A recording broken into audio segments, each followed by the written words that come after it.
अस्सलाम वालेकुम स्टूडेंट, उम्मीद है कि आप लोग खैरियत से होंगे। I am Salman Hasan, welcome to my YouTube channel perfect solution. बेटा लास्ट वीडियो के अंदर मैंने क्वेश्चन नंबर 7 का पार्ट नंबर 1 करवा दिया था, लिहाजा बिल्कुल उसके अलावा जितने भी आगे के 4 पार्ट थे वो बिल्कुल उसी के जैसे थे, तो लिहाजा वो आपने खुद करने थे। अगर आपको वो क्वेश्चन नहीं होते 4 पार्ट आगे के, तो लिहाजा आप ये वीडियो कंटिन्यू करें, इसको देखें। अगर वो चारों पार्ट आप कर सकते हैं तो आप इस वीडियो को बिल्कुल ना देखें, अपना टाइम वेस्ट ना कीजिए। हाँ, अगर किसी क्वेश्चन के अंदर पार्ट के अंदर कोई मिस्टेक होती है आपसे या कोई कंफ्यूजन होती है तो फिर आप देख सकते हैं, कोई प्रॉब्लम नहीं है। ठीक है बेटा, चलें जी, अब हम स्टार्ट करने जा रहे हैं क्वेश्चन नंबर 7। आपको पता है क्वेश्चन नंबर 7 के अंदर जो भी पार्ट लेने थे वो 4 के पार्ट लेने, तो लिहाजा पार्ट नंबर 1 मैंने करवा दिया था। ठीक है, तो अब मैं पार्ट नंबर 2 करने जा रहा हूं। ठीक है जी, तो लिहाजा पार्ट नंबर 2 को हम सोल्व करेंगे इसके अंदर। तो जरा देखिएगा क्या करना है। सबसे पहले मुझे क्वेश्चन में करना क्या था, आपको पता है कि हमें डायरेक्शन ऑफ कोसाइन मालूम करने हैं, और ये इक्वेशन जो दी हुई है इसकी फॉर्म में हमें जो वेक्टर निकाले वो पुट करके हमने एक फॉर्म बनानी है इस फॉर्म के अंदर। ठीक है, तो लिहाजा सबसे पहले मुझे कहा गया कि ए बी है वो एक वेक्टर है। सबसे पहले मुझे ए बी मालूम करना है, तो ए बी मालूम करने के लिए ए और बी की चाहिए की जरूरत, वो मैंने क्वेश्चन नंबर 4 के पार्ट नंबर 2 से लिया जो मुझे कहा गया। तो ए ये ले लिया, बी मैंने ये ले लिया। ठीक है बेटा, इसके बाद मैंने इसको किसी फॉर्म में कर लिया, आई जे के की फॉर्म में लिख लिया। ठीक है, ताकि मेरी सिंप्लीफिकेशन मेरे लिए आसानी हो। ठीक है जी, आपको पता है ब्रैकेट हटाएंगे, कोमा से हटा के आई जे के लिख देंगे, आई जे के लिख देंगे, सिंपल। अब मुझे ए बी मालूम करना है, ए बी मालूम है कॉम्बिनेशन फॉर्म होती है इसको कहते हैं। तो लिहाजा कॉम्बिनेशन फॉर्म मालूम करने के लिए क्या करते हैं, बाद वाले को पीछे वाले से माइनस करते हैं, तो बी माइनस ए हो जाएगा। अब b लिखा है तो b का पूरा वेक्टर मैंने ये लिखा, माइनस माइनस लिखा, a का पूरा वेक्टर मैंने यहां से लिखा। ठीक है जी, अब अगले स्टेप में मैंने क्या कि जो माइनस का साइन है वो अंदर जाके तीनों की साइनें चेंज कर दी। ठीक है जी, अंदर तीनों की साइनें चेंज कर दी। अब इसके बाद मैं क्या करूंगा, आई आई, ठीक है, इनको साथ लिख लूंगा, जे जे को एक साथ लिख लूंगा, और ये के को एक साथ लिख लूंगा। अब क्या करूंगा, आई आई के अंदर जे जे और के अंदर एड और सब्ट्रैक्ट होता है, तो लिहाजा ये करके मैं इधर एक वेक्टर बना लूंगा। अब क्वेश्चन के अंदर मुझे कहा गया है कि भाई right the A B is the given of the R, तो यानी कि आर जो ए बी है वो आर के बराबर हो जाएगा। तो लिहाजा ए बी ये जो वेक्टर है यहाँ पे मैं क्या लिख दूंगा, आर लिख दूंगा, और ये पूरा वेक्टर ऐसी का ऐसी रहेगा। ठीक है बेटा, अब मुझे पता है कि मुझे डायरेक्शन ऑफ कोसाइन मालूम करना है, इसके अंदर मुझे मैग्नीट्यूड की जरूरत पड़ती है। तो लिहाजा मैं सबसे पहले मैग्नीट्यूड मालूम करूंगा। तो इस वेक्टर का मैग्नीट्यूड निकालने का आपको तरीका पता है, फार्मूला ये भी लिखा हुआ है। या क्या होता है, सिंपल स्क्वायर रूट लेके आई के साथ जो लिखा है उसका स्क्वायर, जे के साथ जो लिखा है उसका स्क्वायर, और के साथ जो लिखा हुआ है उसका स्क्वायर कर दिया, सिंपल। ठीक है, यहाँ पे माइनस है तो लिहाजा ये माइनस लिखा है। 1 का स्क्वायर 1, इसका स्क्वायर किया तो 1/4, और 1 का स्क्वायर किया मेरे पास 1 आ गया। ठीक है बेटा, सिंपल। अब आगे क्या किया, 1 और 1 कितना हो गया 2, और ये 1/4 ऐसी का ऐसी रह गया। अब यहाँ पे एक चीज समझिएगा बेटा, अक्सर बच्चों को एलसीएम लेने में होती है मुश्किल। ठीक है, तो आपको अगर एलसीएम लेने के अंदर मुश्किल होती हो तो आपने अपना क्या यूज करना है, साइंटिफिक कैलकुलेटर। साइंटिफिक कैलकुलेटर के अंदर एक बड़ी जबरदस्त चीज होती है, आपने पूरा क्वेश्चन डालना है, आपका एलसीएम निकल के आ जाएगा। तो लिहाजा बच्चे अक्सर एलसीएम ले भी लेते हैं तो उसके अंदर गलत करते हैं और बड़ा टाइम लगा देते हैं। तो मैं आपको मशवरा दूंगा कि अपना एलसीएम, अपना जो मोबाइल है वो मोबाइल तो नहीं, कैलकुलेटर जरूर यूज कीजिएगा पेपर में। तो ये 2 लिखा है, 2 + 1/4, तो ये मैंने 4 लिख दिया। तो लिहाजा क्या है 9/4, तो मैंने डायरेक्ट लिख दिया 9/4। तो आपको भी पेपर में इस तरीके से ही करना है। ठीक है बेटा, तो लिहाजा अब स्क्वायर रूट जो 9 के ऊपर 3 आ गया, और स्क्वायर रूट ऑफ 2 कितना आएगा 2, स्क्वायर रूट ऑफ 4 2 आ गया। तो लिहाजा ये मेरा क्या निकाल लिया, मैग्नीट्यूड निकाल लिया। ठीक है जी, अब यहाँ पे आ जाए direction of cosine. Direction of cosine क्या होता है, cos alpha cos beta cos gamma. तो कोस अल्फा किसके बराबर होता है, कि फार्मूले मैंने यहाँ पे भी लिख दिए हैं। तो कोस बराबर होता है x/मैग्नीट्यूड of vector, y upon magnitude of vector, और z upon magnitude of vector. ये गामा एंगल है, बीटा एंगल है। ठीक है, तो लिहाजा x क्या होता है, बेसिकली i के साथ जो वेक्टर, ये जो वेक्टर है i के साथ जो लिखा है वो x होता है। ये 1 लिखा था मैंने 1 लिख दिया, और जो रेडियस जो मैंने मैग्नीट्यूड निकाला था वो क्या निकाला था 3/2। तो लिहाजा ये 3/2 मैंने लिख दिया। अब मुझे पता है ये ऊपर जाके घूम के मैं इसको लिख दूंगा तो ये 2/3 बन जाएगा। तो लिहाजा अल्फा मेरे पास ये आ गया। इसी तरीके से जरा बीटा पे आ जाए।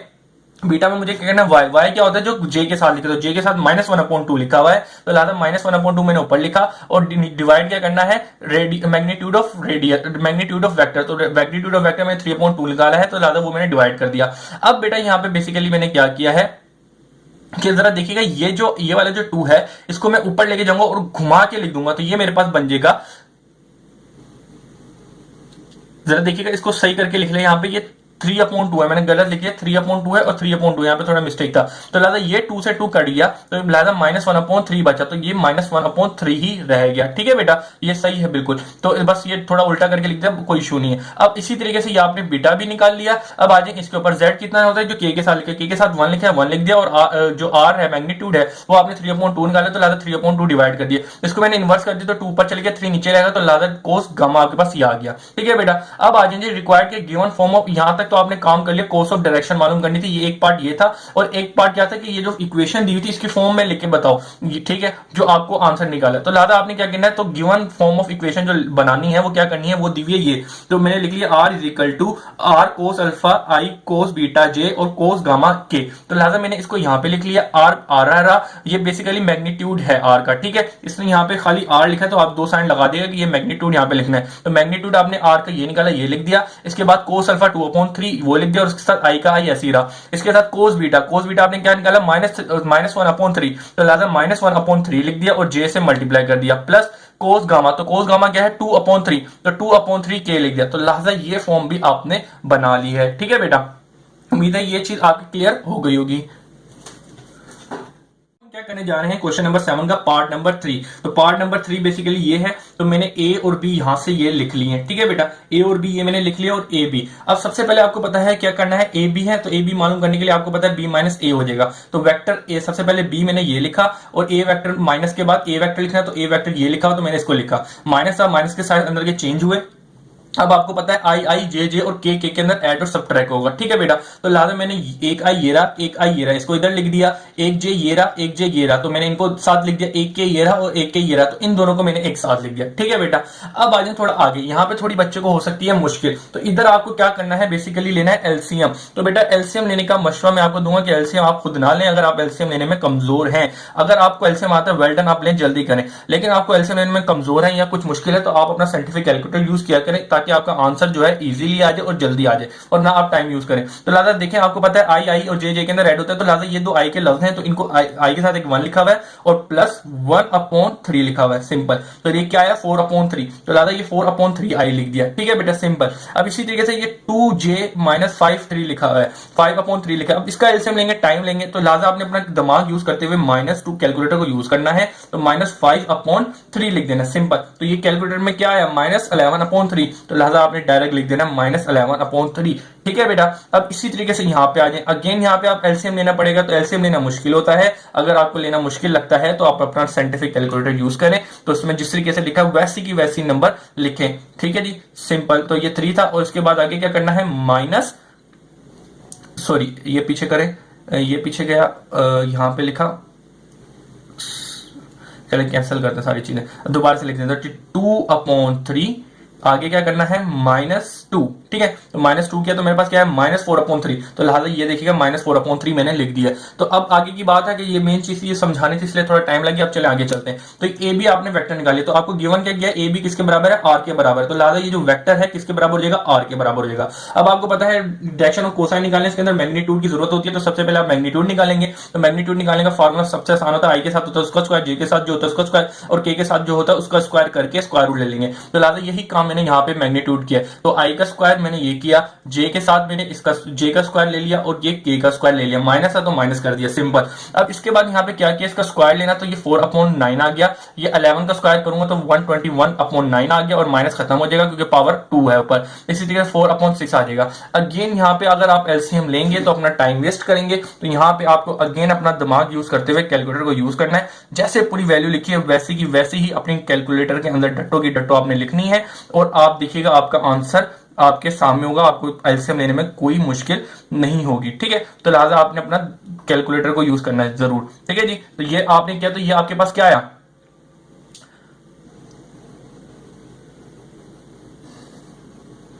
सॉरी, अब जरा देखिएगा मैंने प्लस का साइन लिखना था यहाँ पे। अब जरा देखिएगा ये चीज क्या है आपके पास, यहाँ पे आपके पास आया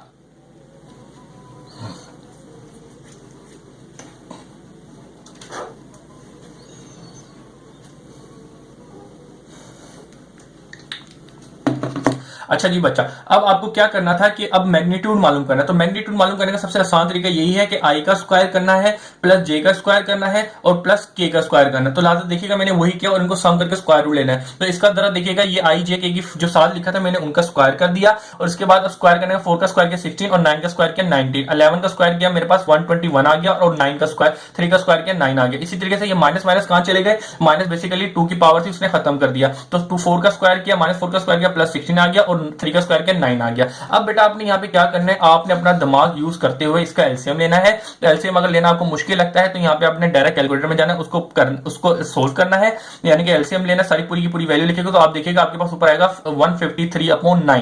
ठीक है बेटा, तो ये 159 जो है 159 जो है इसके ऊपर स्क्वायर रूट आएगा, इसके ऊपर भी आएगा और नीचे भी आएगा। तो 9 का स्क्वायर रूट किसके बराबर होगा, 3 के बराबर होगा, और अंडर रूट 153 जो है वो ऐसे का ऐसे रहेगा। ठीक है बेटा, अब आपने जब डायरेक्शन मालूम कर ली तो आपको क्या मालूम करना है, डायरेक्शन ऑफ, आपने मैग्नीट्यूड मालूम कर लिया, अब आपको डायरेक्शन ऑफ कोसाइन मेन मालूम कर लिया। तो डायरेक्शन ऑफ कोसाइन क्या होता है, cos alpha, cos beta, cos gamma. तो लिहाजा कोस अल्फा का फॉर्मूला ये लिखे हुए तीनों, तो आपको याद भी होने चाहिए। तो कोस अल्फा किसके बराबर होगा, x upon divided by magnitude of vector. तो लिहाजा एक्स क्या होता है, आई के साथ जो लिखा होता है, आई के साथ 4/3 लिखा है तो मैंने 4/3 लिख दिया, और मैग्नीट्यूड मैंने क्या निकाला था, अंडर रूट 153/3। तो लिहाजा अंडर रूट 153/3। तो लिहाजा एक 3 और ये 3 कट गया तो मेरे पास क्या बचा, 4/153। तो लिहाजा मैंने यही लिख दिया, cos alpha is equal to 4/153 simple.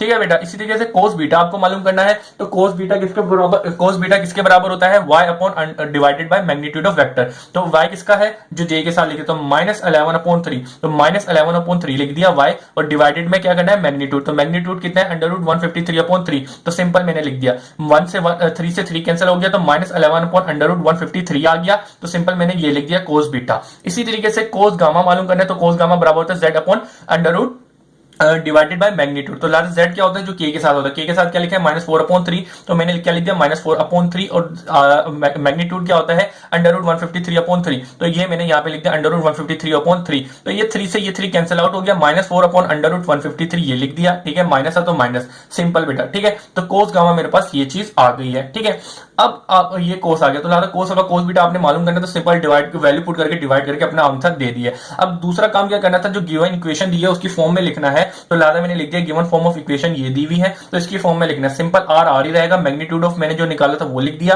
Cos alpha क्या निकाला था, 4/√153। तो मैंने वो लिख दिया, और इसके साथ आई था, आई लिख दिया। कोस बीटा क्या निकाला था, -11/√153। तो मैंने वो लिख दिया, ये प्लस था तो प्लस, यहाँ पे माइनस है तो ये प्लस माइनस आएगा 11/√153 के जे। तो इसके बाद क्या आएगा, इसके बाद मुझे गामा पुट करना है। गामा की वैल्यू क्या थी, -4/√153। तो लिहाजा ये यहाँ पे वैसे प्लस था तो, लेकिन ये माइनस कल आई हुई थी, तो ये प्लस माइनस माइनस हो गया। तो ये मेरे पास, और इसके साथ गामा की जगह मैंने वैल्यू पुट कर दी, और के ऐसी का ऐसी रहा। तो फाइनल आंसर मेरा ये हो गया बेटा। उम्मीद है कि ये दोनों चीजें आपकी क्लियर हो गई होंगी। वीडियो बड़ी लंबी हो गई है, तो लिहाजा आगे का क्वेश्चन पार्ट नंबर 4 और पार्ट नंबर 5 अगली वीडियो में करवाऊंगा। अगर आपको नहीं उसमें समझ आते तो आप वहां पे देख लेगा। अल्लाह हाफिज।